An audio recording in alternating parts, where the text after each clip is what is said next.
Greetings and salutations, board game fans. The Dice Pirates are back. This is episode 25, and we are going to be talking about some Ryan Laukat games, specifically the Arzium trilogy, his games Above and Below, Near and Far, and we're going to briefly talk about the new game that's coming out, Now or Never. I'm your Captain Ian, joined by Matt, of course, and my personal favorite guest that we have had on, my wife Tori, is joining us. How are you doing? I'm doing well. Thank you guys for having me on. I'm so excited. Long-time listener, first-time guest. So this is fun. This is awesome. I feel like weirdly compelled to be nicer to Ian than I normally would be. So I'm going to put that aside and remain committed to my journalistic objectivity and treat Ian exactly the same because I'm nothing if not, a man of integrity. That's fair. Yeah.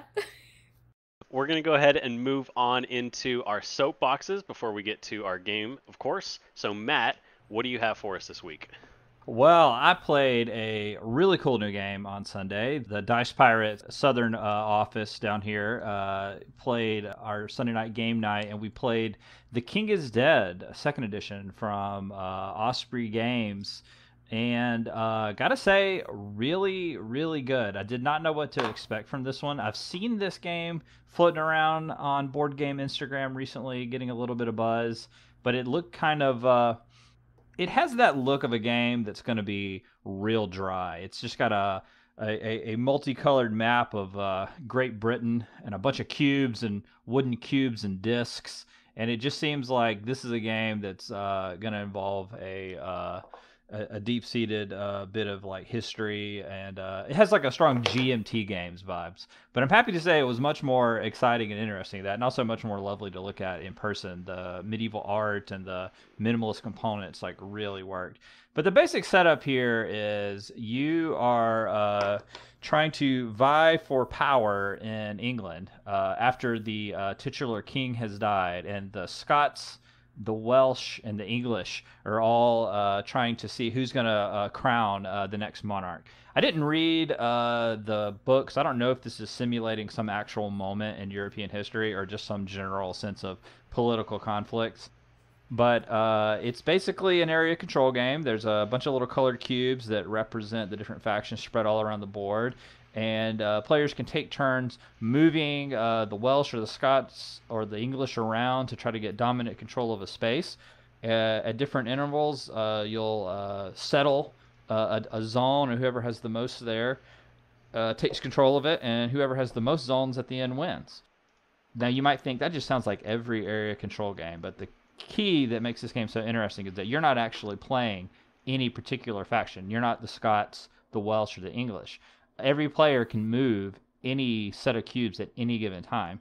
Rather, you're playing these kind of figures on the fringe of the conflict, trying to influence events so that you are allied with whichever faction is ultimately going to be crowned king. So you're basically trying to set up a board state at the end so that the faction that you have the most favor with wins the game. It's really, really challenging, and it's really, really tough, and it's hard to like figure out what your opponents are going to do to mess up your plans. There's three things about the game that make it absolutely fantastic, and then I won't give like a full detailed review.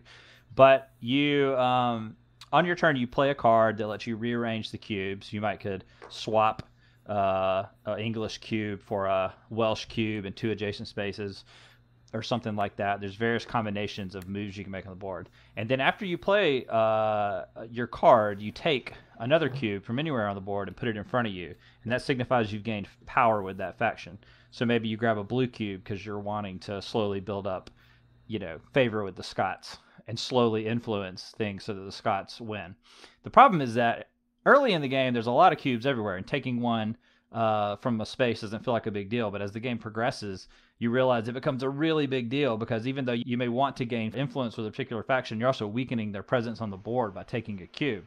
So that is a really agonizing choice. It can become, in fact, really in your favor to take a cube from a faction you're not particularly courting interest with because you want to push them behind in a zone and make them lose or something. So that is genius. You need to gain you need to gain influence with at least one faction, the majority, to even have a shot at winning. But every time you take one of their cubes off the board, you're potentially weakening their state.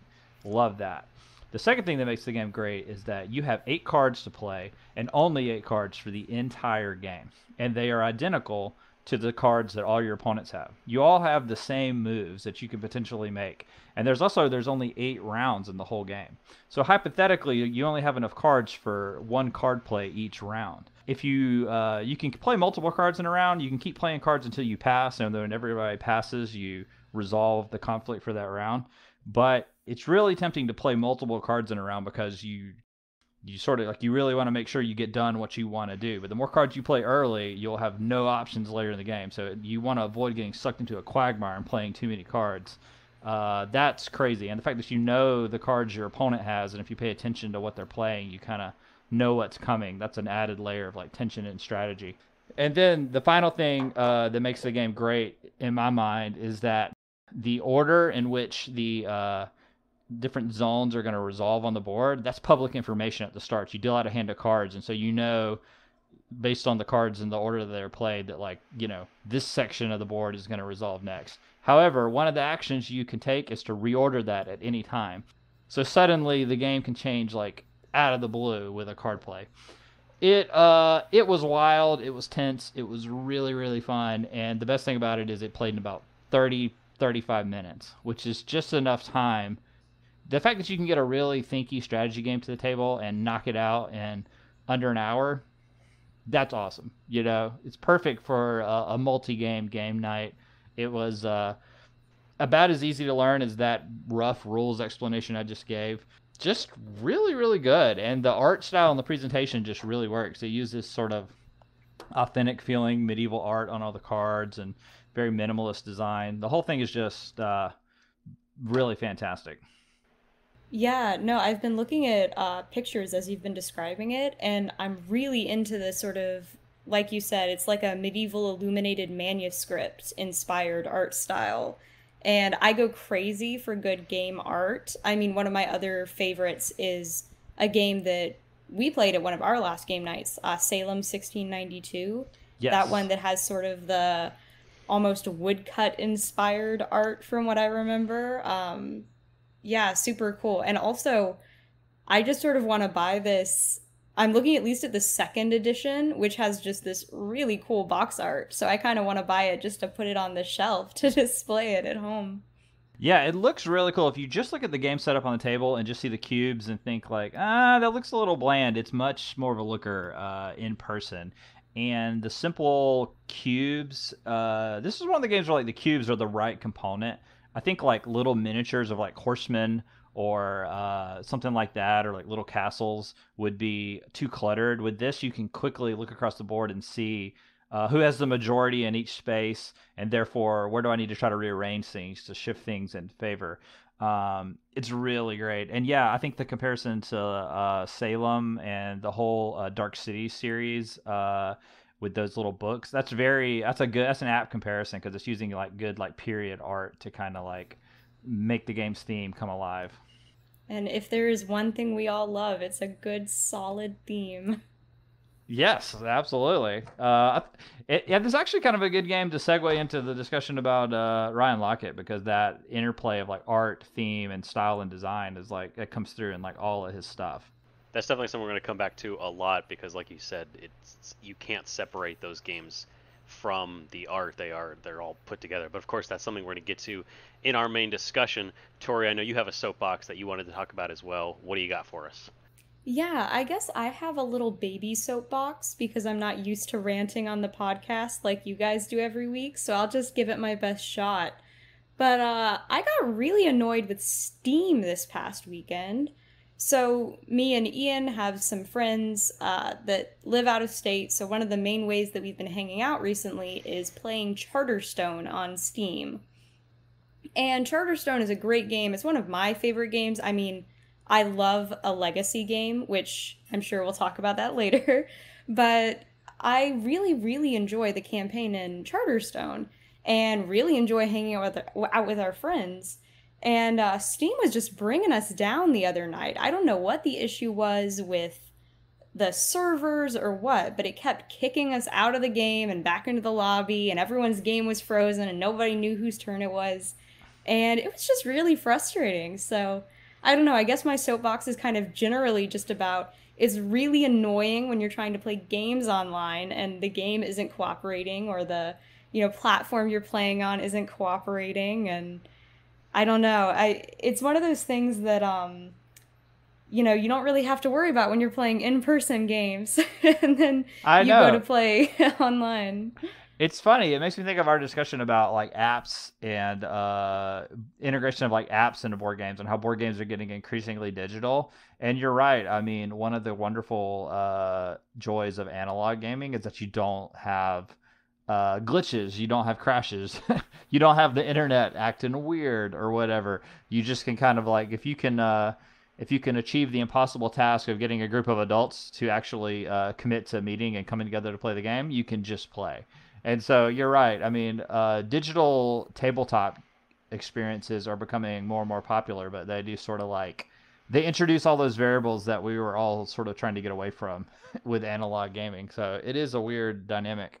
I love that you guys have been playing Charterstone again, though. I know Ian, you mentioned that last week. That is still such a fond memory of mine. The going through that Charterstone campaign together and building out our little world, our little villages. I feel like that's one of the reasons that our board game group became so strong is that we played a campaign game like that pretty early into us coming over to your house to eat all the food out of your kitchen and keep you up late at night.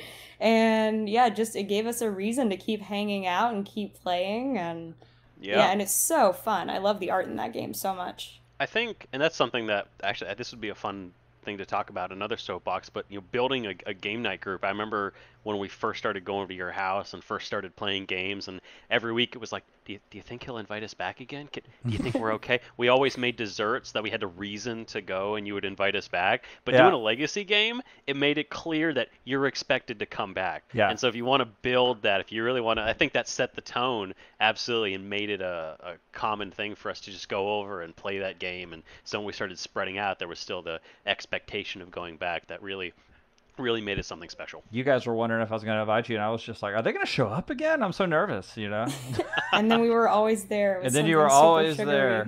Yeah, absolutely. Yeah, we didn't eat very healthy in those first couple of years. You say that as if we all eat healthy now.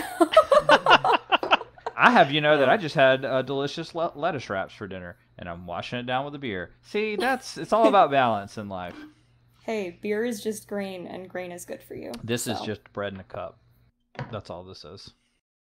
Matt, you're definitely the healthiest person I know. That's not a lie at all. Boy, that would be a sad state of affairs. I definitely do miss playing board games in person. It is frustrating. It's nice to be able to play games remotely, but it can be frustrating to do it in person. But I do want to move on. We're actually going to go ahead and segue into our game, Bitter Boardgamers. Woohoo! I have a couple exciting games. I think it'll be fun, and a couple really good reviews. You guys excited? Yes. I love playing games. That's why I'm here. Yeah. Alrighty, so of course, if you don't know, Bitter Board Gamers, the game where I'm going to find some one-star reviews from Board Game Geek, and I'm going to go ahead and read them. You guys have to decide what game the review is from. Alright, so your first review. Single D6s for fights and quests is good enough for Americans, but for me, it's a no-no. Terrible and antiquated idea that killed Civ and others too. Light kind of legacy, very courageous mix of three totally different genres. It would have been a 10 if they could replace dice rolls with drawing cubes from a bag. Want to try it out, but for now, I will not let it into my house. I will not. I will not let it into my house, sir. Get this filth out. Get thee behind me. What now? Did this person say I would like them to replace dice rolling with drawing cubes from a bag? What is that? That's not even a mechanic. Like, that's not even a thing that you see in games. And also, like, that sounds so boring. Like, dice rolling, at least that's a thing. You're throwing something, it clacks around. There's a sensory experience involved. And how's it any less random to just like draw a cube from a bag that says like, "Congratulations, you're dead," or "The orc killed you"? Like, that's stupid. I don't even know what game this person's talking about, and I'm already mad about it. I'm just. My favorite part of the review is the person calling out Americans for having bad game design is Very, very humorous to look, me. I didn't want to go all Captain America on that and get real patriotic, but I was a little offended. I was a little hurt, personally. But as I feel like the last few episodes have had this recurring timeline or recurring theme of me defending dice as a concept. And once again, I feel I'm called upon to the field of battle to defend dice. Dice are fun. Dice are really good. You know who else likes dice? Ryan Laukat. It's true. He does, in fact, like dice. I will be your comrade in arms, Matt, because I also like dice, and I like it for the same reason that you described. It's tactile, it's active, it makes a nice, satisfying clack sound on the table. I mean, I don't know who would rather reach into a bag, but... Let's see. Okay, the other thing that stuck out of my mind is that an intriguing mix of 3 genres, and that feels like that should be a big clue, but it's not ringing a bell. You got another review for us? Let me go ahead and read you my second review. Absolutely the worst board game I've ever played. The turns are mired in so much to consider, and so many tiny icons that all mean different things, and so many different currencies that equal different things even amongst themselves, that even if you know what you're using your turn for, you're inevitably wrong and will have to change your plan. There's no way to properly strategize because there's nothing you have control over. It was a waste of 3 hours trying to get to the point of understanding half the rules. Not to mention that for trying to be a game about storylines and fulfilling character goals, there's no encouragement to do that, and by attempting to do that, you're often hamstringing your ability to win. At least the art is nice. Oh my god, is this about near and far? It is near and far. What? No! Oh my gosh, I'm so sad that this person had such a bad experience. That makes me so disappointed. Now that you've said near and far, makes perfect sense. Drawing cues from a bag would just bring so much joy to that game. this game of like whimsical art and storytelling and people riding around on giant kiwi birds. You know what it needs? Cubes in a bag. Cubes in a bag. It needs cubes in a bag. I look forward to talking about Near and Far in a few minutes and more in depth. Of the two, it's my least favorite, but I have my minor qualms with it, but it's like calling it one of the worst games you ever played is bananas. And the dice rolling, anyway, there's so many ways to mitigate the dice rolling in that game. It's definitely one of the games that, like you said, we'll talk about it later. It's just really sad to see somebody who didn't enjoy it as much as we did. Not, understandably, not everybody gets every game. Talking about somebody who didn't quite get a game, I'm going to move on to the next game. Here is your first review. This game just drags on and on.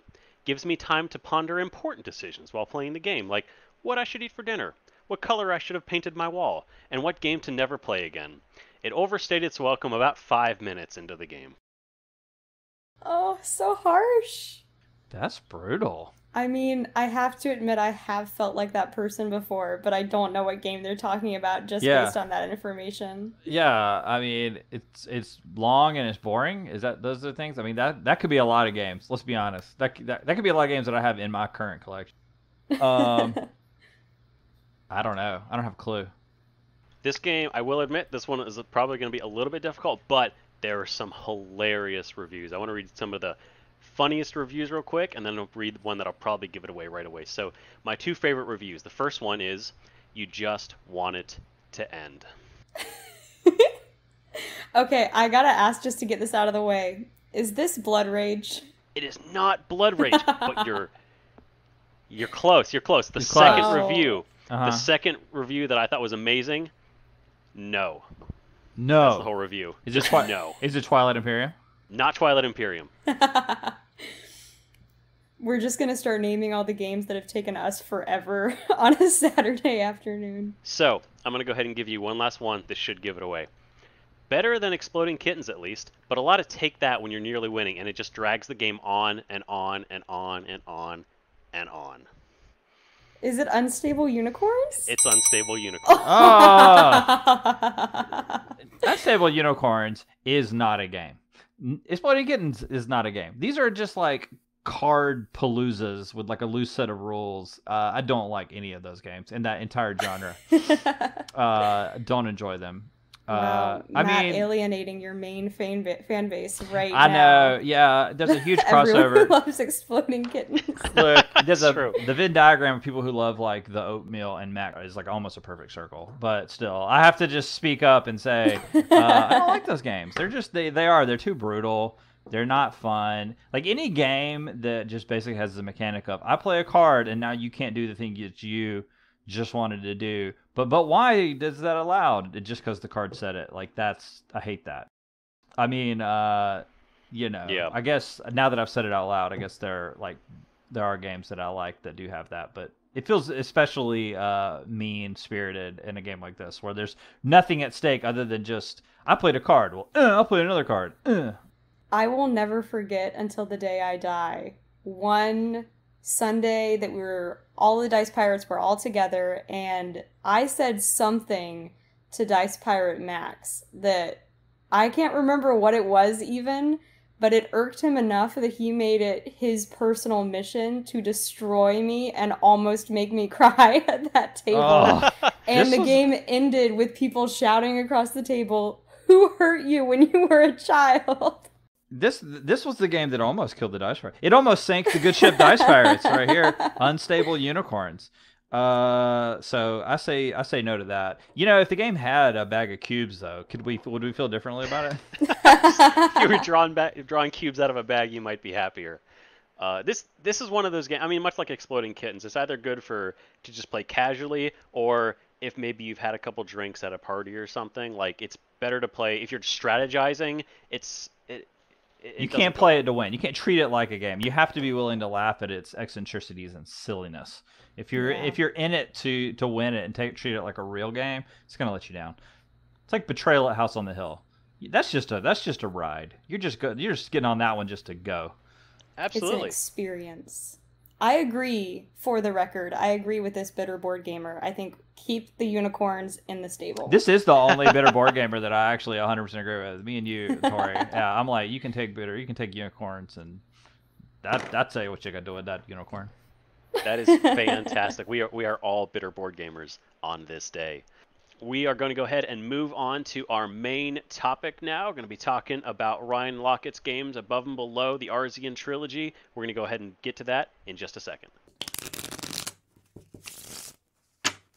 All right, and welcome back to the Dice Pirates, and we're going to go ahead and dive into our main topic this week, which is the collected works of one of our favorite designers. In particular, we're going to focus on two of his games that are two of our absolute favorites, and that is Ryan Laukat and his interconnected trilogy of games that includes Above and Below and Near and Far, and then the upcoming Now and Never. Ian, I know you've been doing some research and kind of looking into the history of these games and kind of his background as a designer, so why don't you kick us off and give us a little intro to this topic?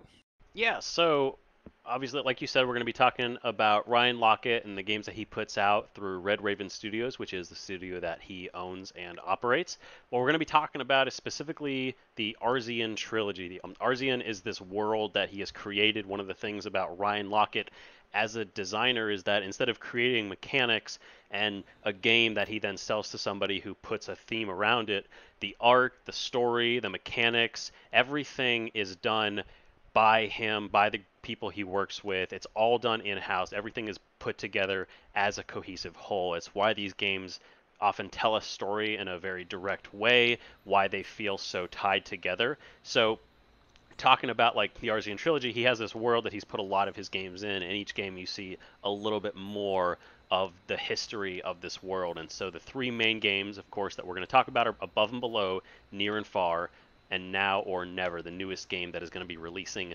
this year. So when we're talking about a Ryan Laukat game, they're predominantly worker placement games. They are, very much kind of very heavily influenced by the Euro style. You have various workers, whether it be, one that you're moving around or multiple that you can do different actions with. You're going to be managing the resources of how many turns you can take, what you can do with your turns. There's also a choose your adventure style that he has in a lot of his games, and you see the progression of this where, especially in his first two games, when you go to take an action, somebody will read you a little story and then you have to make a decision, very much like the Choose Your Adventure books that a lot of us grew up reading. So that's one of the most interesting parts to his games, because it actually brings you into the story and it makes you pay attention and really lets you have a narrative hook to the actions that you're taking. And then one of the last things he's been doing more is he's been building stories through Atlas Gaming, where the maps that he has, instead of just having one map that you may flip over, you will go through a book and you keep moving and the story keeps changing. This is something that we see near and far. We also see it in Sleeping Gods that he came out with recently, which also bucked the trend of having really an end game where you can play that game for as long as you want and that you can just take breaks. So it's really an overarching story. And I think so getting into these games, really one of the things that he's doing is he's kind of changing a lot of the approaches we have towards games. He's incorporating new elements. He's approaching them in different ways than we normally see. And so as we step through these games, I kind of want to see how he's improved and how he's changed the way he does certain things, especially maybe the way he approaches story. So obviously the first game we're going to talk about is Above and Below, one of his earlier games that he released. It's still an absolute classic, and that game it's definitely one of my favorite games. It's fairly simple. It's actually probably, I think, one of the easier games that he's put out. It's very easy to teach. It's a game that Tori and I do teach to new people when we want to try to introduce them to maybe slightly heavier games. It's very much a worker placement game, and each turn you're going to be recruiting new villagers that you're going to be able to go on adventures with, that you're going to be able to build buildings. You're trying to create a village, build up more resources to score more points at the end. It's a very tightly designed, very narratively driven game, but I'd like to get your guys' feel for just Above and Below, and how do you guys enjoy that game? What do you remember from it? What is your takeaway from that game? I mean, for me, the first thing that strikes you about Above and Below, and it's the same thing with all of Ryan Laukat's games, is this incredible sense of like visual style. He has a beautiful, somewhere between like cartoony, but also almost painterly like quality with his art. It's very distinctive. The worlds that he draws, the architecture of the buildings that he creates and populates. He has a incredible sense of place in his style. It's beautiful, awesome fantasy art. And so Above and Below is just a joy to sit down and behold its pieces and all the little faces of the villagers you encounter, their glorious mustaches, and other little attributes that he puts in, and frog people and other mysteries. So I think you almost, I do kind of want to kind of pause even before we like really pause into the games, dive into the games, and just mention that that's one of the things that's so special about him, is that I think he's probably one of our few game designers who's also the game's artist, which means you immediately know when you're looking at a Ryan Laukat game, whether it's one of the games in the Arzium trilogy or his space games, the Empire of the Void series, or Islebound, or some of the others. Like, they just are distinctively visually unique. I think that's great. Yeah, I totally agree with that. And I think it gives the game a nice, unified, kind of holistic aesthetic, which you don't always get perfectly in board games. I won't name the examples I'm thinking of, but I'm thinking of some. And yeah, I love that about Ryan Laukat. I also, to sort of bounce off the comment that you made earlier, Ian, this is a game that we introduce to people. Basically, we meet people and we're getting to know them, and we say we're into board games, and they say, "Oh, I love Catan." And we say, "Oh, if you love Catan, maybe you'd like this other game." And we'll try to get them to play Above and Below. And I don't think there's a single person that we've shown that game to who they didn't immediately love it, immediately say, like, "I want to play this again," And it started some really wonderful board game friendships. So I'm very grateful to this game. I love it so much. It's just so fun to play also.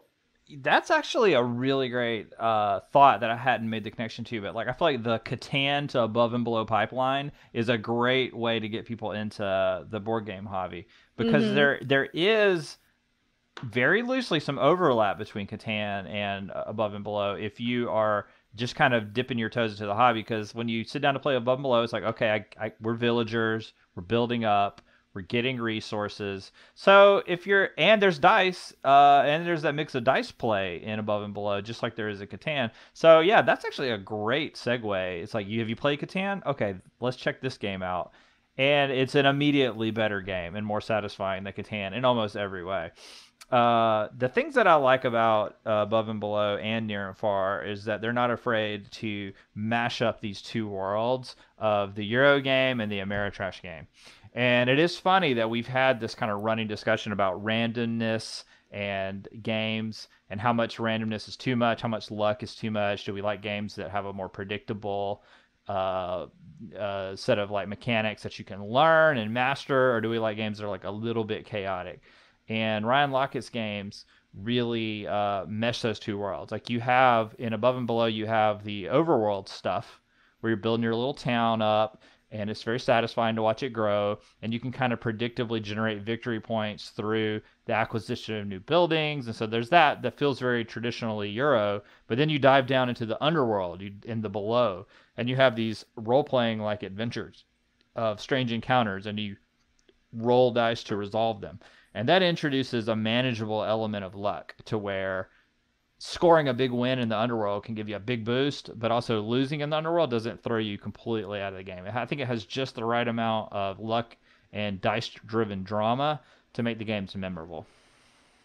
That's the part of the game that I think is really the strongest. And yes, like you said, there are actions that you can do as you get more villagers, as you start to recruit more. You can take more actions on your turn. There's the classic, you can gather some resources, you can build some buildings that are available, you can recruit more people. But the best thing you can do is you can send your villagers down to adventure in the underworld, and that's when you get into the dice rolling, like you said, the kind of a Ameritrash part of the game where somebody will pull out a scenario and they're going to read it out like, oh, you're traveling down a path in the underground and you see a rickety bridge, and you also see a safe path to the left. Which one are you going to take? And then it'll give you options, and it'll say, okay, well, this one's harder and this one's easier, but you know that if you go for the harder one, you have a better chance of getting something good. And so there's a lot of give and take there, and depending on who you send for the adventure, you have a higher chance of succeeding. Some people are better at adventuring, some people are better at building, so you have to decide who you're going to send.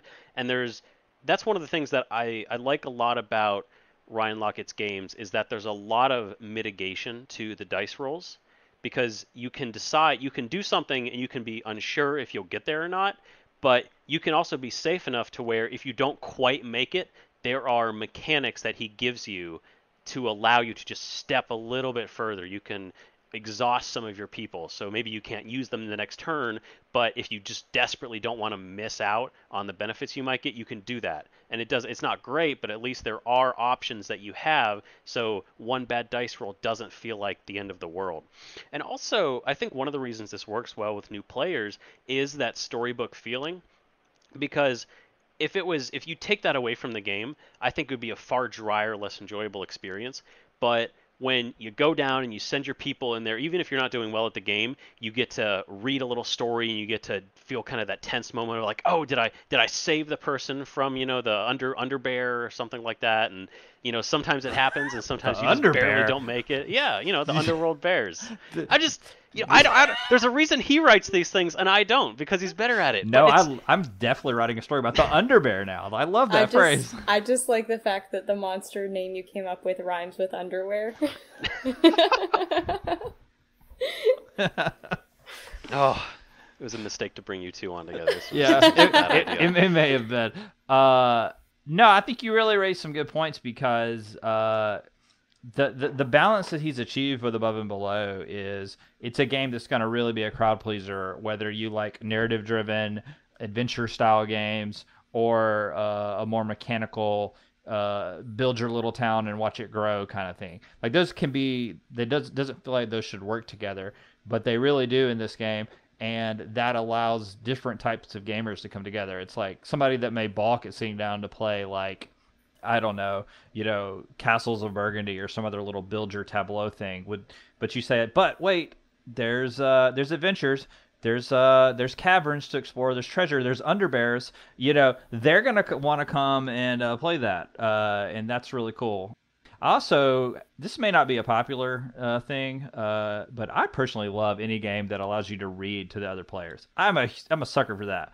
I think a little bit of story and like getting to do a weird voice and a little bit of narrative. I'm there for that. Fully agree. I love any chance I get to break out a silly voice and do a dramatic reading for my friends. It's fun. I find that when we play with our friends, we usually are fighting a little bit over who gets to read a given scenario. Yes. So we have to carefully take turns. It's a really fun aspect of the game. And sort of like we've been saying, it's just everything really works really smoothly together. The only real like problem I have is just that the game is often over so fast. You're playing, and then by the time you feel like you're getting going, the game is just over. But that's something that kind of happens a lot within Ryan Laukat games, and that's Yeah. actually a point that I want to get into as we move into Near and Far, where you do find the game ending a little bit too quickly. So we're going to step into Near and Far now, the second game that he came out with, and this took a lot of very similar elements. You still have the storybook that you're going to read from. You still have adventures that you're going to go on to get to that. There's still resource management. However, it's different in the sense that it's not so much of a worker placement game anymore as it is, instead of having multiple people to send and do things, you have one person and you're moving it to different options. So it's still worker placement, but you only get one worker and you're moving around. So it's almost more of an adventure game. And when you include some of the expansions, you can not only go adventuring in the world. This is where the atlas comes in. Each page in this book that you're given is a new map, and so you can switch to new maps and do different configurations of the world and visit new stories and see a lot of new stuff that you wouldn't get. This also allows him to make the stories more connected. One of the things about Above and Below is that you just get a random story out of the whole book. In Near and Far, you are given stories specifically from the map that you're on at that current moment. And so you often find little connections together. There's one map where as you go, each time you're moving further and further out into the world, there's a progression of you being able to travel further as you go through the game. You in one map you start to find slime that's left here and there, and you finally get to the very end and you realize what's been causing it, and you're able to stop the monster, and it's a very climactic moment, and you get that because you get to actually experience a continuous story. So that's one of the best parts of Near and Far. Near and Far changes a lot from Above and Below, but there's definitely still a lot of similarities. Tori, you and I actually played through the entire campaign. Unlike Above and Below, there was actually a campaign that you can play in this mode. How did you feel about Near and Far after coming from Above and Below?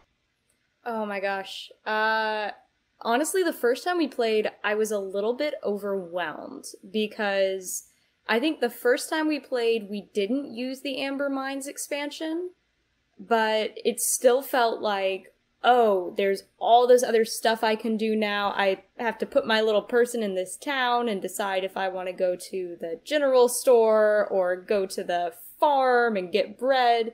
There were just a lot more decisions to make, at least it felt like to me. So the first time we played it, I didn't really enjoy it so much. But then the second time we played it, I think we did use the Amber Mines expansion. And after kind of getting used to it, I got way more into it. And I would say that now it's my favorite in the series. I mean, not having played Now or Never, obviously, but I definitely prefer it to Above and Below, in part just because there are extra things to do. I definitely agree that one of the problems with Near and Far that also happens with Above and Below is that basically as soon as I get my engine going and I've got all my people, I've got my perfect little kill squad that's ready to go out into the desert and fight some bandits, as soon as I get that group together and I feel like I've got enough resources that I can start buying artifact cards, the game ends. And there's always stuff that I wish I'd been able to do. I will say I really loved playing with Ian on our campaign mode because we had a system, because when you play, there are different little book type tokens, or they're like these little red tomes on a little circular token, and you put them on different adventure spots on the board. And then when you land on one, you get to read an encounter and, progress the story. And Ian and I created a system pretty much without having to say anything. Like, we just did it, where we would always make sure that we got the same amount. So if, one person got 3 and the other person got 4 one round, the next time we played, the person who got 3 would get 4, and the person who, got 4 last time would get 3. So we tried to balance it out.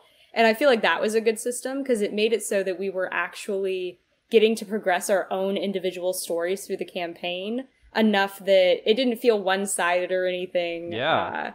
I love that. Yeah, it was nice. I love that. That actually addresses one of my major problems that I have with this game is that, unlike in Above and Below, you can't just at will do the narrative adventure stuff. Because in Above and Below, you just say, like, I'm going into the underworld. So you pick up the book and you do a passage. But in Near and Far, you have to progress on the world map over to one of these book spaces before you get to engage with what is my favorite part of the game, which is the narrative adventure stuff. It's very possible in a game of Near and Far, if you're up against somebody who's really good and very mechanical about building their character up and charging all over the board, that they could get all the book spaces or the vast majority of them before you get there, which I can really undercut your enjoyment of the game, because absent doing those dice rolly adventure stuff, it does lack some charm.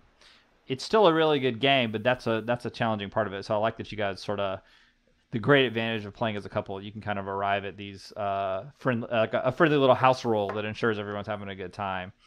I agree completely, though, Tori, that at first glance, Near and Far is a bit inscrutable. And I think that's the most serious criticism I have for the game. It's hardly a bad game by any measure, but it's doing a lot.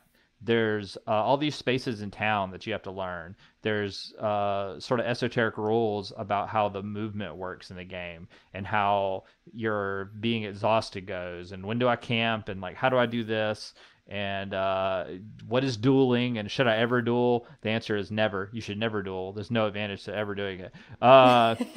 So it's a lot, and the game doesn't present itself, I don't think, very well right out the gate. So if you've played Near and Far and you didn't like it, I would say give it another shot.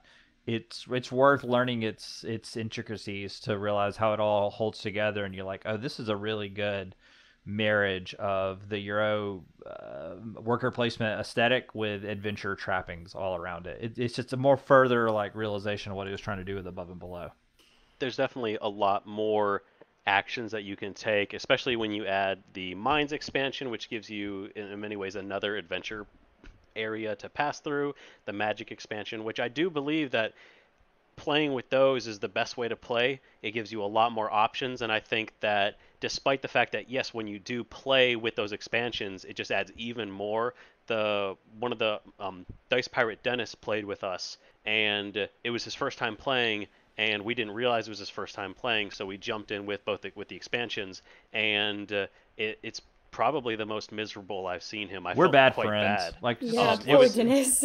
It was it's so much. It really is so much, and like you said, that's definitely one of the biggest criticisms you can throw at the game, is just that you wouldn't bring somebody new to board games into this, because it would take so long for them to understand kind of the flow of the game and where to go.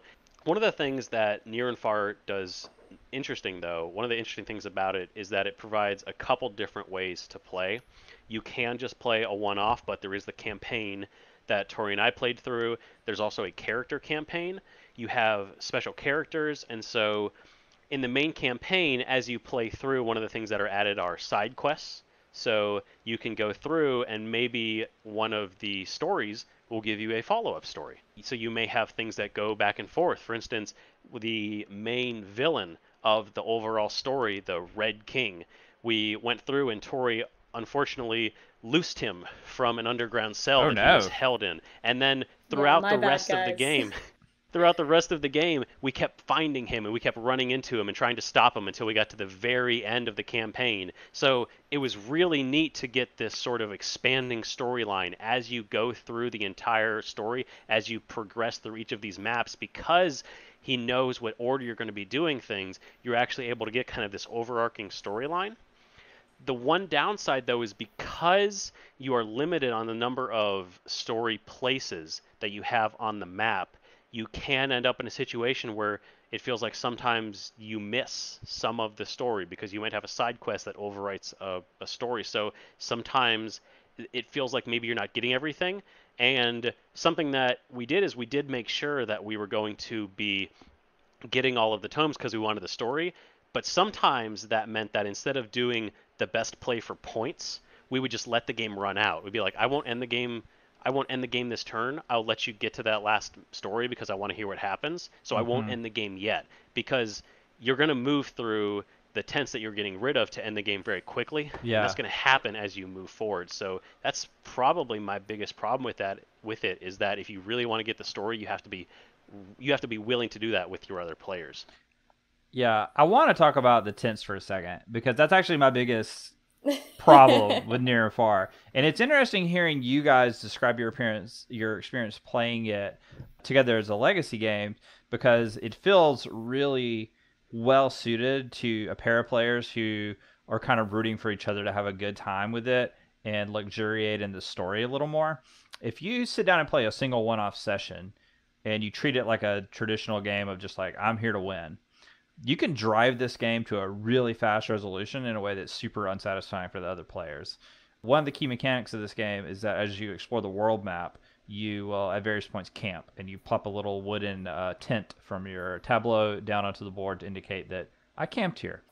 The first player to exhaust all of their tents wins the game. Well, doesn't necessarily win the game, ends the game, and then you go into final scoring. And there's a strong incentive to want to be the first to do that. You unlock lots of little bonuses along the way. You unlock bonus points at the end of the game for unlocking all of your tents. If you're winning, if you feel like you're ahead on points over other players, no reason to put on the brakes. You just start camping as often as you can. And so the game can quickly snowball to a rapid and sort of unsatisfying end. And that's one of the reasons I bounced off this game a bit the first few times I played it, because I wanted it to be slower. Part of me wanted this to be a 3-hour ridiculous game that you got to really unpack some story, do a lot of adventuring, instead of it being more mechanical than that. So that's just something to think about. It does hearing you guys talk, I do feel like there's some real value in playing both the legacy version as opposed to a one-off, and then also playing with somebody that's gonna like want you to like have a good experience. Yeah, I think that was an important part of my experience with the game for sure, is that we essentially treated the game like that was just our weekly date night, was going through. So, I mean, we were definitely playing competitive because, you know, it's us, but there was a co-op element to it that I think was really necessary in order for both of us to enjoy it as much as we did. Yeah. And that's where, like, to be fair, and I think, you know, we saw this with the review in Bitter Boardgamers, that if you want to play it for the story, you are going to have to work together to get that, because, I mean, it's not to say it's a bad game. It's a very well-designed game, and it's very fun, and the gameplay loop really pulls you in, but you will potentially miss out on a lot of story if you're playing optimally, which can potentially be a detriment. You know, really depends on how you want to approach the game. But I do think that it's interesting to see how he is kind of changing his approach to the story being involved in the game, trying to push in a certain direction instead of making it something that happens constantly. There's definitely a difference in his approach in this game. Well, you know, Above and Below is an interesting experiment in that it doesn't actually tell a story. It's more evocative. It sort of evokes a sense of like place, and you go into the underworld and like you encounter strange beings, frog people, and weird magic, and it doesn't really matter that the game ends sort of abruptly in Above and Below because there was no central narrative, but you do get a sense of a world at the periphery, and I really like that. But you're right, when Near and Far, it's like he's trying to tell a specific story. There's talk of like a looming kind of threat in this ancient temple or fortress or something. It's been a long time since I've played it, but there's definitely this sense that like I need to be invested in like what's happening here, but it all comes at you so fast. I haven't played it yet, but it seems like he's sort of reached a happy medium of what he's trying to do with his storytelling in Sleeping Gods, which is a game that doesn't actually have a defined ending. So you've gotten rid of this tension of like the game ending abruptly. You just play Sleeping Gods until you've had enough of it. and you get to unpack as much story as you want. I think Sleeping Gods feels like the ultimate realization of that date night couple playing a game and just having an adventure together. This is just me basically saying, if one of you guys want to give me Sleeping Gods as a Christmas present, I'd be down with that. Yeah, that'll be your anniversary gift. Yeah, next exactly. year. Thank you. Sleeping Yeah. Gods is a game that I really do want to play for those exact reasons. I've heard some people describe it as really kind of the magnum opus of his like board game design, which is a big term, but I think it really points to that's sort of the game he's been trying to make. Mm-hmm. And so I mean that's a game I do want to talk about at some point. Yeah. But it is interesting to see kind of the difference in these three games specifically and how he's approached those. And kind of the last thing I want to talk about with Near and Far is that in Above and Below, everyone has the exact same actions, everyone does the exact same thing. In Near and Far, you start to get a certain amount of asymmetry in the cards that you pick up. Different cards will give you different abilities. So there's a little bit of asymmetry that you build throughout the game. As we move into Now or Never, he actually embraces asymmetry, where each player, each character that you play as actually does have a specific ability that is unique to them. Something that he hasn't done in the previous two games. You actually have something that only you can do, and it's a very different approach to that. So I know you guys haven't played Now or Never before, but I have taken a little bit of a deep dive into the game, and I kind of just want to talk about some of the ways he's doing things different and kind of throw that to you guys. So one of the most interesting things about it is that it actually it does have a campaign, but if you're not playing the campaign, the storybook is actually not there. There is no book. You're not reading out of it. You're not doing any of those adventures. It's completely absent from the game. Now, you do have quest cards that have quite a bit of flavor text. So you're running out, you're doing quests, you sort of get a similar feel to it. But unless you're playing the campaign, you actually don't have the storybook to the game, which I think is really interesting. Like it feels like a departure from these two games. That does feel different, and I feel like that would really change the gaming experience for everyone around the table. Because one of the things I like so much about having this storybook to read out of is that even if it isn't your turn, everyone kind of gets involved in everybody's turn, because one person's reading and we're all listening to this encounter unfold. So I feel like I would miss that component of the gameplay a lot.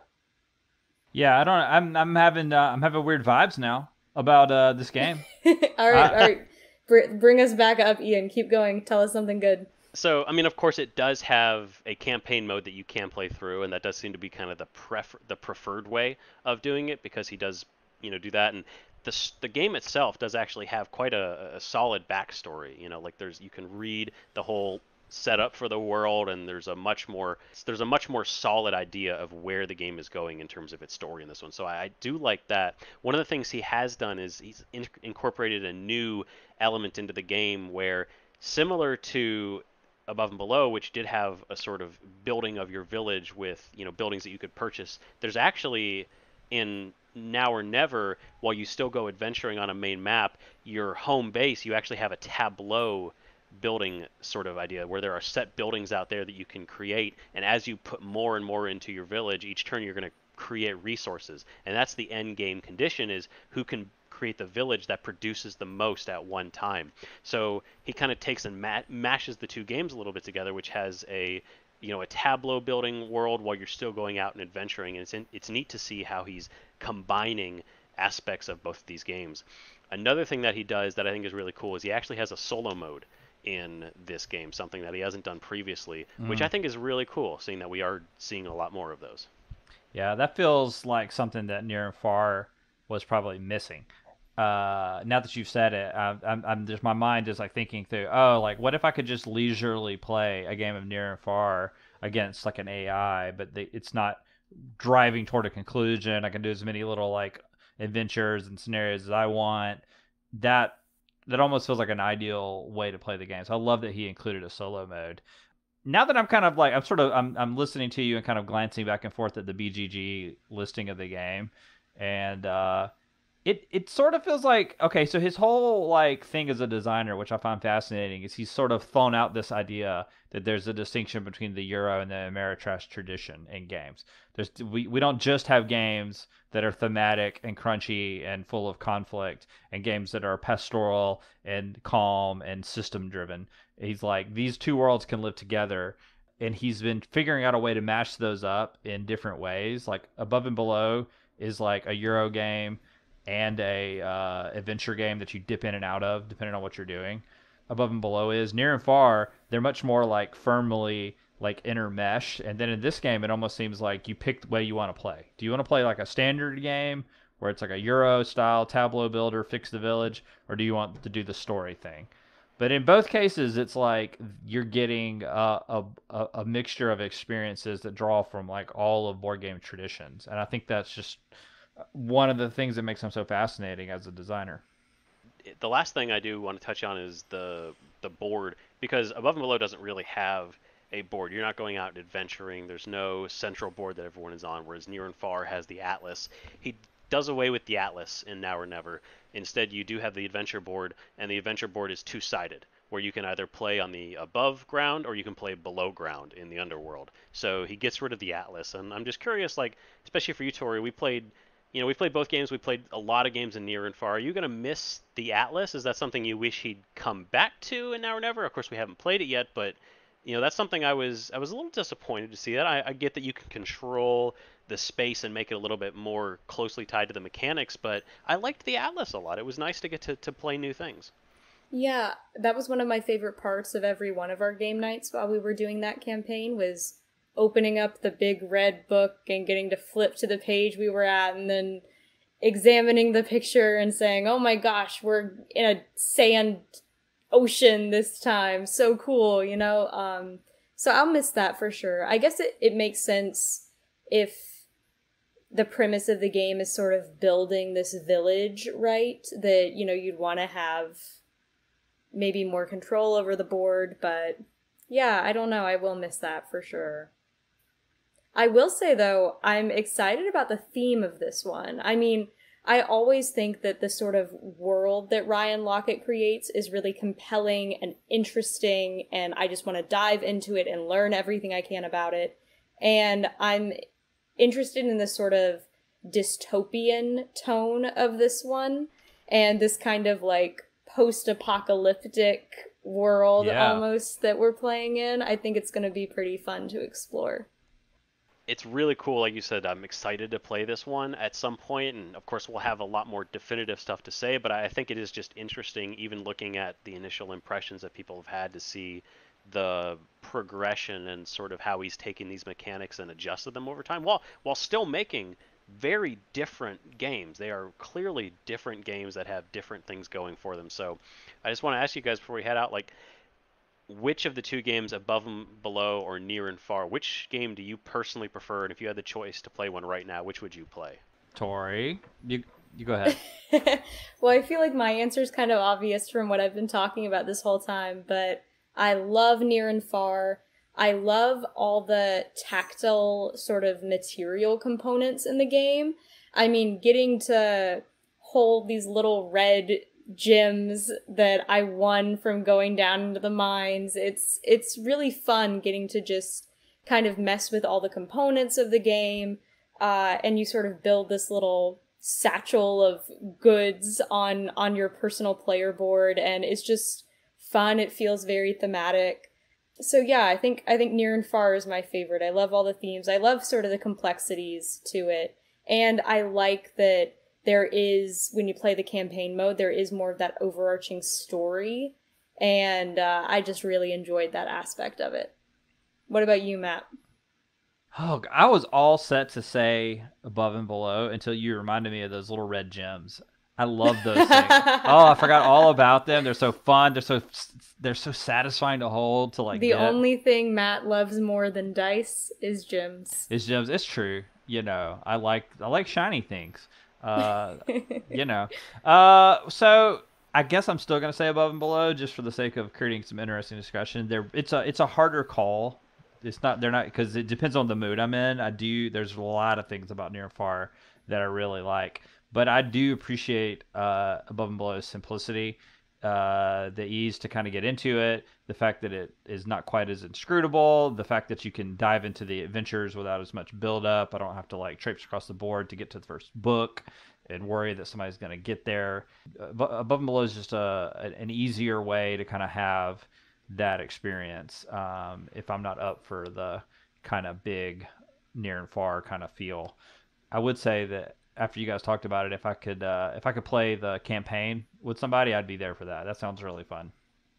Yeah, the campaign is definitely the funnest part of it, and I think I would really like to go back to Near and Far because also, I mean, there's several ways to play that we didn't even get the chance to. I mentioned it earlier. There's the character campaign where instead of reading the main storybook, the character that you're playing has very specific quests that you read in order, and you actually get a progression of their personal story, which is a very interesting way to play. And then there's a whole co-op mode that is included as well. So Near and Far, more so than Above and Below, offers you different ways to play the game. Besides even just the campaign or normal game, there's often different approaches that change the way you approach it, period, like a co-op mode. So I think in general, Near and Far has a lot more to it. Above and Below, like you said, is just an easier game. It's a lot more manageable if you just want to play something quick. I think also, not to again just go on and on about the art, but it's really nice having pretty games on your display shelf at home so that people Yes. come in and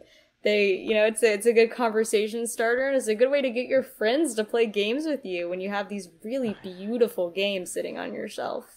That's a completely that's a super valid point. You know, when you are trying to sell somebody on this admittedly geeky hobby and you drop something on the table with like stereotypical like fantasy art and maybe like it just looks a little you don't want to have to like apologize for the art. It's like, yeah, okay, I know this looks a little bit like the side of a 1980s Chevy van, like kind of art, but like the game's fun. But these games are aesthetically pleasing, modern. There's like good representation. We haven't even talked about that. Like the characters in the game are a diverse mix of faces and genders and different skin tones and races. So it feels like a lively and diverse world. It feels like good representation. It's really good. It's very thoughtful, and I really appreciate. Yeah, the art in the game are fantastic. Also, as we're kind of just finishing up our thoughts, I think both of these games are fantastic. I think that Now and Never looks super good. I think it's worth saying, though, that low-key, Ryan Laukat's best game is Empire of the Void 2. But we don't have to get into that. Ryan Laukat, just in general, absolutely my favorite designer. I will continue to play whatever he puts out with, and honestly, he hasn't missed yet. So here's my question. When are we getting our free game from Red Raven? What are they sending us for this commercial we just did for them? The check is in the mail. It is on its way. I'm tagging them and everything, and it's like, Ryan, play. You know, we'll review it. It's going to be a good review. There's almost no way we're going to give you a bad review. This crew. Yeah. I'm just saying, we spent a whole hour just being like, everyone play Ryan Laukat games. They're so good. Yeah. Ryan Laukat is bae. Are people still saying that?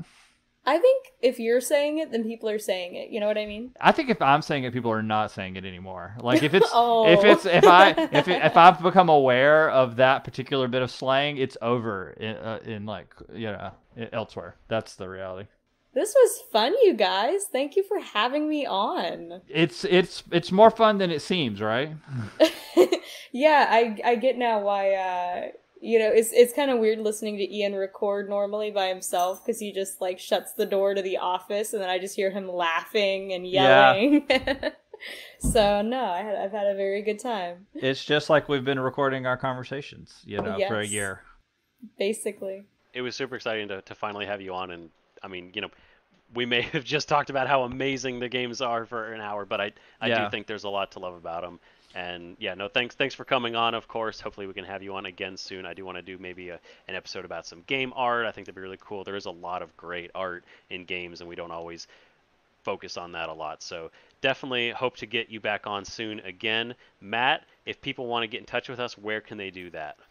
They can find us on the Instagram at Dice Pirates. Check us out there. We are posting there throughout the week. Reviews, updates on what we've been playing, silly nonsense occasionally on the Instagram story.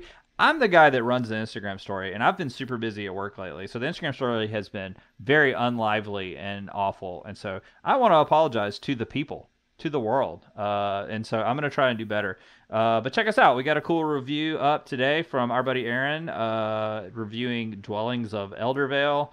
And so, yeah, check us out at Dice Pirates. As always, stay tuned next week. There will be a new Captain's Log with some more news, and then 2 weeks from now, we'll be coming out with another main episode, and I do hope at some point in October we're going to do a Spooky Games episode. Keep an eye out for that. Thank you for listening, as always, and until then, we'll be right here on the Dice Pirates. Outro music. Outro music.